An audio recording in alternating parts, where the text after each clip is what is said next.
Hi, everybody. Thank you so much for tuning in. As we all try to navigate the ever-increasing complexity of life in America, today I want to lay out a specific challenge to all of us church people. Now, if you're not a church people or you used to be a church people, I think you're going to enjoy today's message primarily because, well, today's message may explain in part why you're not a church person or why you're not a church person any longer. So I want to go ahead and just jump in. If you were raised in a church similar to the church I was raised in, you discovered really early on that becoming a Christian is easy. I mean, it costs virtually nothing, right? I mean, Jesus died on the cross for our sins. The price has been paid. We put our faith in Jesus, and then we're Christians. That's what makes it so amazing. The price has been paid. You simply receive the free gift of salvation and forgiveness. And then you can call yourself, and I can call myself, a Christian. Becoming a Christian is easy. But, and you know this, when you open the pages of the Gospels and when you read the letters of the Apostle Paul, you don't read anything about anybody becoming a Christian. In fact, as you probably know, first century Christians didn't call themselves Christians.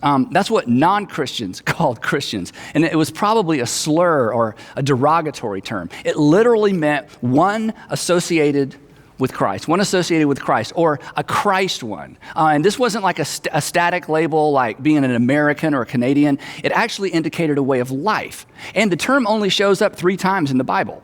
Luke, who described the events following the resurrection of Jesus, actually documents the first time this term appears in history. And it happened in the metropolitan city of Antioch. But here's the interesting thing. In telling us how the label originated, Luke actually clarifies what it meant, or what it meant back then, maybe not so much what it means today. Here's what Luke writes in the book of Acts. He says, the disciples were called Christians first at Antioch. But this raises a question for us. The disciples were called Christians first at Antioch, so who were the disciples? Now, he's not talking about the 12 apostles. This referred to a broader group of people. In fact, in the Gospels, and we've talked about this before, the term disciple always referred, in the New Testament, the term disciple always referred to Jesus followers, people who publicly associated with Jesus before his crucifixion, and the people who followed his teaching after the resurrection. Now, one of the reasons that we think the term Christian might have been a derogatory term is because first century followers of Jesus were accused of being part of a cult, or they referred to it as a sect. Specifically, they were referred to people who were part of a Nazarene sect. And the reason, of course, they called it a Nazarene sect is because they followed a teacher from Nazareth. There was something unusual about these people that set them apart from their idol-worshiping friends in Antioch. So the citizens of Antioch, and you can understand this, the citizens of Antioch, they felt pressed to come up with a name for these people. And they couldn't just call them disciples because lots of teachers and lots of philosophers and lots of rabbis had disciples. So they came up with a term. They called the followers of Jesus, or the disciples of Jesus, Christians. And this is challenging for us. And this is challenging for me. You may be comfortable claiming the badge or the title of Christian, the way us modern folks use the term, right? But here's the question I want us to wrestle with for a few minutes today. It's easy to say I'm a Christian, but am I a Jesus follower? Are we following, or are we simply believing in? Am I following his example, or am I just trying to be a good example? And this is a terrifying question. It's terrifying because, well, see, I can define and redefine the term Christian until I'm fine. And you can define and redefine the term Christian until you're fine. And we can all define and redefine the term Christian until we all feel fine about our faith and our approach to faith. And the reason we can do that is because neither Jesus nor anybody in the Bible clearly defines what it means to be a Christian. But Jesus follower, that doesn't really need any defining, does it? Becoming a Christian is easy. It won't cost you anything. Following Jesus, it will always cost us something. And it costs some people more than others, right? And here's what you know, and here's what I know. Here's what history tells us. The ones it cost the most are the ones that made the most difference. As we talk about all the time in our churches, Jesus came to earth to introduce the kingdom of God to earth. He was the king. We know this. He was the king who came to reverse the order of things. So to follow Jesus then and to follow Jesus now requires us to live in a different direction, to some extent to be countercultural. And this was certainly the case in the first century. And Jesus made this abundantly clear right out of the gate in his most famous, his most quoted, and perhaps his least applied sermon. We refer to it as the Sermon on the Mount. Here's how it happened. Now, when Jesus saw the crowds, there were always crowds. Now, when Jesus saw the crowds, he went up on a mountain, thus the Sermon on the Mount, and he sat down, and here's our word, and his disciples, his followers came to him, and he began to teach them. And the crowd had no idea how lucky they were. Think about this. They don't know this. They have no idea. They are at the Sermon on the Mount. Are you kidding? I mean, what an honor, what a privilege. They have no idea. They are spectators. They are the audience for the Sermon on the Mount. Back in 1977, at the Omni, an arena in Atlanta, I saw sticks open for Kiss. It was amazing. These people are at the Sermon on the Mount. I was at Brave Stadium in 1992. All the Atlanta audience will remember this. I was at Brave Stadium in 1992 when Sid Bream rounded third base in slow motion. You remember this? He slides home and he sends the Braves to the World Series. I was there for that. It was amazing. We hugged strangers. We drove through the city of Atlanta with our windows down, high-fiving people we did not even know. It was unbelievable. But these people are at the Sermon on the Mount. I was so fortunate to be invited to and to attend Billy Graham's funeral, one of the highlights of my life. But goodness, this lucky group, they participated in an event that would shape Western civilization and would reshape cultural values and cultural norms. So Jesus stands up in front of this large crowd and he turns everything upside down. Love your enemies. Give away your stuff. And when somebody asks for a little, give them a lot. And when somebody wants to borrow from you, let them borrow and don't even ask for the stuff back. Go the extra mile. Turn the other cheek. Oh, you can't make things right with God until you're right with the people around you. Don't think for a minute that you can have peace with God if you don't have peace with the people in your family. If you're standing at the temple and you're about to make a sacrifice for your sin and there are 3 people ahead of you and you've been standing there for hours and suddenly it dawns on you that somebody at home has something against you, this was amazing. He said, leave your sacrifice there in the temple and go home and make things right with your brother or sister. You can't be right with God if you're not right with your brother, if you're not right with your family, if you're not right with your neighbor. Hey, and stop staring at that little speck of sawdust in your brother's eye and clean out your own eye first, and then you'll be able to see your brother better and you'll be able to help your brother. You've heard it said, an eye for an eye and a tooth for a tooth. Not anymore, not in my kingdom. Blessed are those who curse you. It was epic. It was disturbing. He literally turned their entire value system upside down. And then, read it for yourself.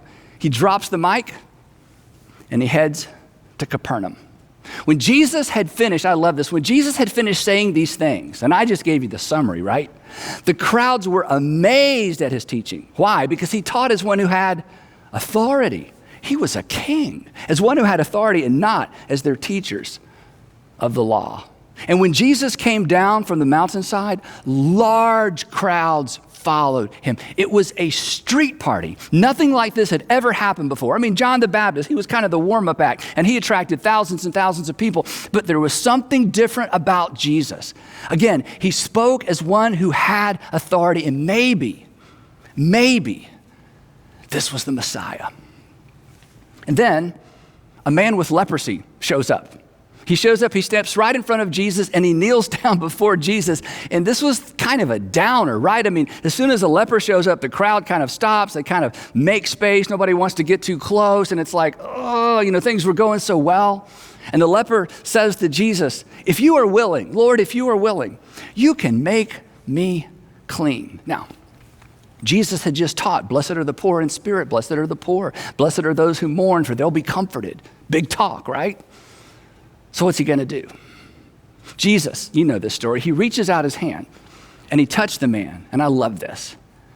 And he said, I am willing, be clean. And immediately he was cleansed of his leprosy. And the crowd, the large crowd, it goes wild. I mean, this guy is walking his talk. He's doing for others. He stopped his car and gave that couple with the sign all the cash in his wallet. He is the real deal. He's actually going to live out these extraordinary values that didn't make any sense. They don't seem like they would work in that culture, but here's a guy that's going to do it anyway. And then, suddenly, unexpectedly, the mood changes. And what happens next is completely lost on us. In fact, Matthew doesn't even bother to elaborate because the folks who witnessed this, they didn't need any elaboration. And everybody there, everybody who heard about it, all of Matthew's first century readers, they got this. They felt it.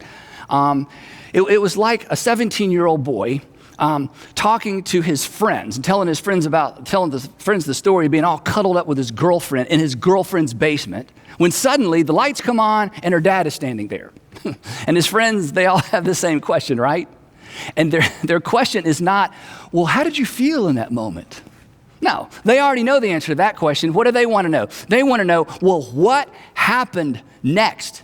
And this is one of those moments in the life of Jesus. Everything is good, and then suddenly the lights come on, and it's her dad. Now, Matthew didn't have to tell anybody how everybody felt in that moment, because everybody knew. Here's what happened. When Jesus entered Capernaum, a centurion came to him asking for help. And the world stood still. This was beyond awkward. Love your enemy, do for others, go the extra mile, great hashtags, but surely those pithy one-liners don't apply to this guy. I mean, healing sick Jewish people, that's one thing. This is a whole nother thing. So a little historical context might help us here. Because again, we don't feel the gravity, we don't feel the tension of the moment. But everybody in Matthew's audience did. Here, a little background. About 100 years before this event, General Roman Pompey enters the city of Jerusalem, desecrates the temple and the Holy of Holies by giving himself a self-guided tour. Pompey was so curious to see this Jewish God that he'd heard so much about, this Jewish God that was so easily offended and who considered himself too good to be a part of any pantheon of gods, a God that was too good and so good that he claimed to be the only God. So he brushed aside the priest and he boldly went where only the high priest had gone before, right into the Holy of Holies. He pulls aside that huge over-engineered curtain that separated the God chamber from the outer court. He walks into the Holy of Holies. He looks around and he's so disappointed because there's no God. There's no idol. There's a golden table, there's a candlestick, and there are about 2,000 talents of gold, but no God. And he probably thought to himself, these crazy Jews, they build this extraordinary structure, this physical structure for a God who has no physical representation. I mean, what good is a God you can't see? And then he left. But he didn't leave alone. He left with thousands of Jewish slaves in tow. Judea and Galilee in that moment were essentially annexed into the Roman Empire. Galileans and Judeans lost their independence again, and they're forced to pay taxes to their pagan conqueror. Years later, another general shows up, Crassus. He actually goes into the temple and he steals all the Jewish wealth, all the temple taxes, everything he could find, and he takes it with him to Rome. Then in 40 BC, Herod the Great was crowned king of the Jews by the Roman Senate. Of course, the problem was Herod wasn't even Jewish. He murdered multiple rabbis. One of his sons is responsible for executing John the Baptist, who was a folk hero among the working class. Then, when Jesus was, somewhere in his 20s, Rome commissioned Pontius Pilate to be the governor of Judea. And Pilate is given credit for introducing crucifixion to the Galilean and the Judean landscape. He was constantly offending the Jews on purpose. He too stole money from the temple treasury. In fact, Pilate was so cruel that he was actually recalled to Rome because of his violence against Jews and Samaritans. And eventually he committed suicide. The point simply being this, that anything and everything associated with Rome was tainted. There was just too much history. But it got worse. This was not a common soldier. This was a centurion asking Jewish people for help. This is a man who had earned his rank and his authority through violence. He obeyed without question and he obeyed without conscience. Centurions were severe disciplinarians. They actually flogged their own men and on occasion executed their own soldiers. But it got even worse because we know from history there were no actual Roman centurions stationed in Galilee until about 10 or 15 years after this encounter. So in all likelihood, this gentleman, this centurion had been recruited from a region from around or outside of Galilee. And people outside or people in the regions around Galilee, they considered the Jews to be, well, pretty much a detestable race. They had resisted Hellenization. They clung to their ancient culture and their strange customs, and they refused to join the rest of the world. People from the neighboring regions considered Jews to be racist. I mean, after all, Jews considered all non-Jews off limits, unclean. They wouldn't allow their daughters to marry the sons of Gentile people, and they wouldn't allow their sons to marry Gentile women. In fact, you may remember this. Remember Jesus' encounter with the woman at the well? We call it the woman at the well, the Samaritan woman. When he spoke to the woman, the Samaritan woman, do you remember how she responded? She was shocked that a Jew would even speak to her. That was the relationship between first century Jews and outsiders in a nutshell. Remember Peter, the Apostle Peter? He just openly admitted that he had never, think about this, he had never stepped foot inside a Gentile home. He wouldn't dream of such a thing. So no wonder the people from the border regions considered Jews to be strange and odd and to some extent just detestable racist. This was the context. This was the tension. This was the emotion. This was the disgust that hung in the air that afternoon on the outskirts of Capernaum as Jesus is stopped by a centurion asking for help. The centurion represented everything Jesus had a right to hate. I mean, personally, nationally, ethnically, religiously, it was all wrong. He had blood on his hands. He had Jewish blood on his hands. And now he needs a favor. Have you been there? Been there? I think we've all been there, right? What?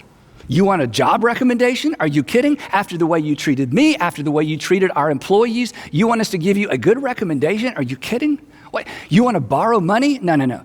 You mean you want to borrow more money? You haven't paid me back from the last time you borrowed money from me.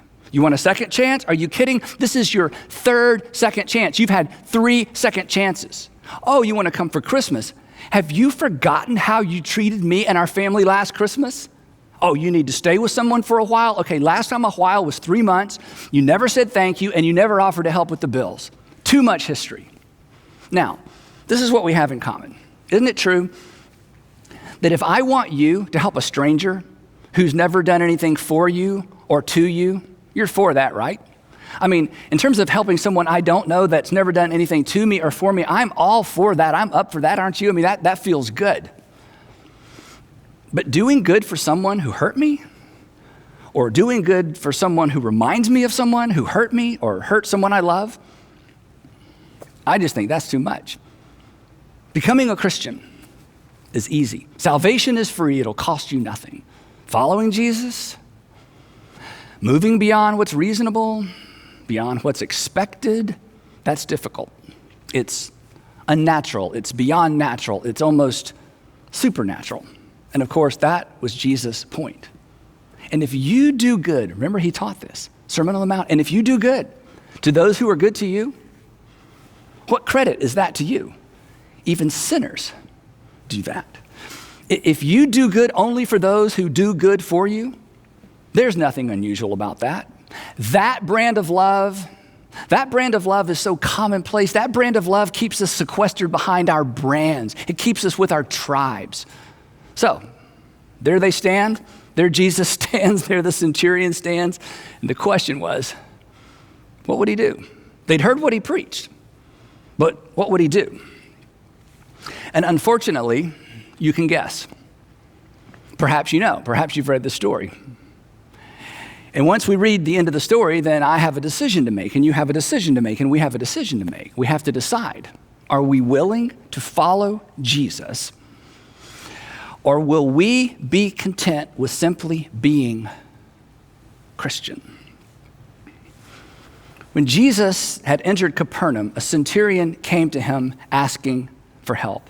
Lord, he said, my servant is at home paralyzed, suffering terribly. Wait, hang on. You are suddenly concerned about someone suffering terribly? Are you kidding? The nerve of you? You personify, as a Roman centurion, you personify suffering terribly. You cause suffering for a living. We've suffered our whole lives because of you and your nation and your armies and your legions. We've suffered as long as we can remember. And now you want one of us to relieve the suffering of someone important to you when you've never done that for us. In fact, you've done the opposite to us. And you know what, at this point, Jesus could have gotten personal, right? He could have said to the centurion, look at me. Thanks to you and your former emperor, my mother was forced to deliver me in a stable, which worked out well for Hallmark and the folks who sell yard ornaments. But anyway, it was dangerous for my mother, right? I mean, granting this man's request, it would be potentially dangerous for Jesus. He could lose the crowd. He would lose the patriots. He would lose the working class. When rumors of this spread, this could be the end of the mission. But Jesus had come to introduce a new kind of kingdom. He had come to introduce a new morality, a new ethic, a new way of seeing the world, and maybe more importantly, a new way of seeing everybody in the world. And so, in keeping with his own teaching, to illustrate what he just taught, he chose to do good for someone who represented an empire who had done unimaginable harm to his people, his nation, his family. And think about it. In the end, the empire that would oversee his own crucifixion. And Jesus says to him, okay, I'll do it. In fact, would you like for me to come and heal him? Would you like for me to come with you to your home to heal him? And I'm telling you, the Jews in the crowd are like, this is certainly a bridge too far. And the centurion, to their relief, replied, Lord, I do not deserve to have you come under my roof. To which everybody in the crowd thought, well, you got that right. You certainly don't. The centurion continues, and in an extraordinary, unprecedented expression of faith, he says, but Jesus, you don't need to come to my home, but just say the word, and my servant will be healed. Jesus, you and I aren't so different. Like you, I myself am a man under authority, with soldiers under me. I tell this one, go, and he goes. And I say to this one, come, and he comes. And I say to my servant, do this, and he does it. So no, I don't need you to come to my house. Just say the word, and my servant will be healed. And then Jesus, again to the shock of this crowd, commends this centurion on his faith. And he says, go, let it be done to you, just as you believed it would. And then I think he pauses, he looks out over his crowd, he smiles, and then he heads to Peter's house to get a bite of lunch. And once again, the crowd is stunned. He spoke as one who had authority, and he's matching his words with his deeds. He wasn't kidding. Those were more than hashtags. He actually expects us to literally do good for those who don't and won't do good for us. He expects us to literally to do good for those who don't look like or live like us. He expects us to do good for people who don't even like us. So, back to us. It's no wonder, come on, right? It's no wonder that we reduce our faith to a label, right? It's no wonder we're content to take notes, feel bad about ourselves for a moment, and then just retreat to what's comfortable. Because it's easier to be a Christian than to be a Jesus follower. It's easier to do good for a stranger than for an offender.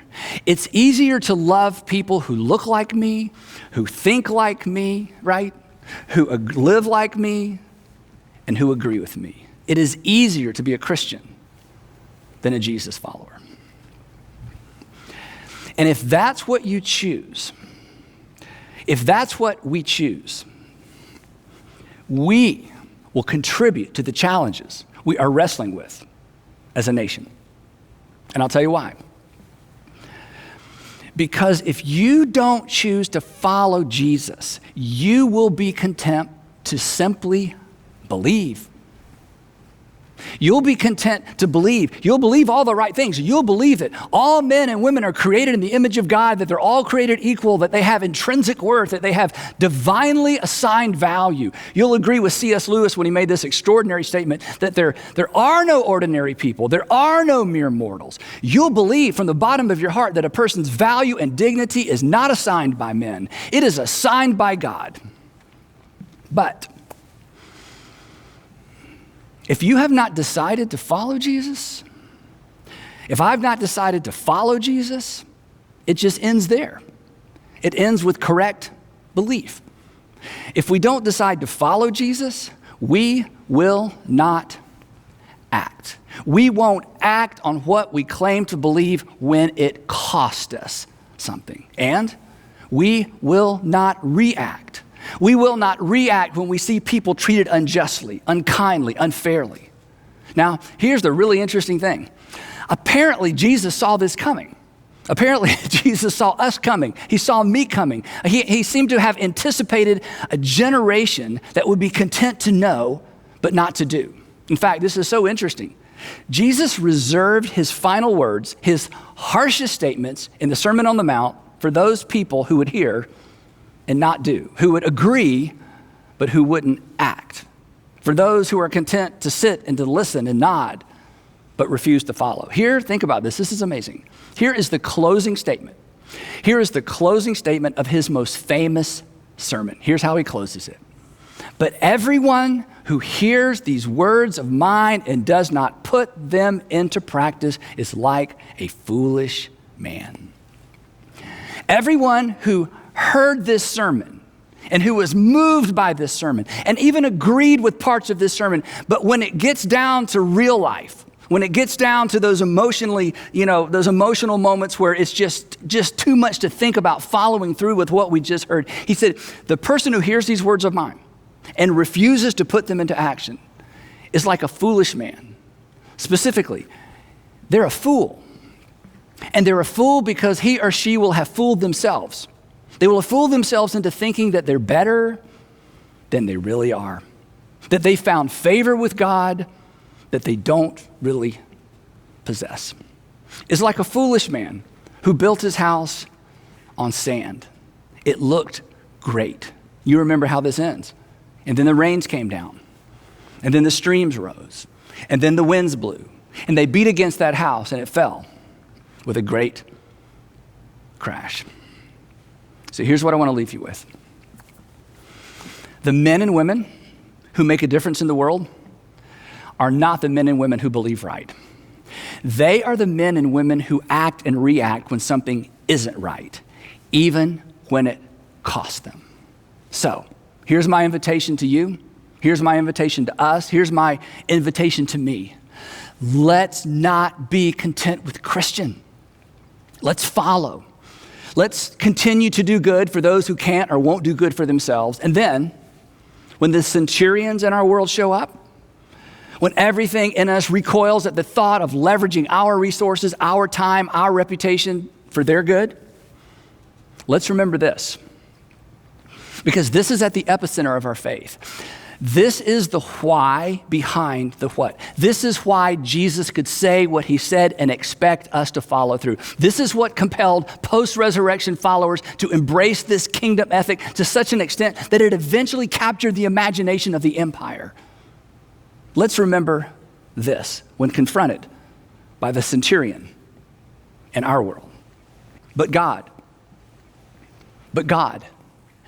demonstrated, but God acted, God responded, but God demonstrated his own love toward us in that while we were yet centurions, Christ died for us. And then he rose from the dead, and from the pages of the New Testament, he glances over his shoulder at you and me and at all of us, And he says, follow me. Follow me. And together we will astonish the world with a brand of love that has the potential to change everything. It's easier to be a Christian than a Jesus follower. But here's the funny thing. Jesus never invited anyone to become a Christian. He invited us to follow.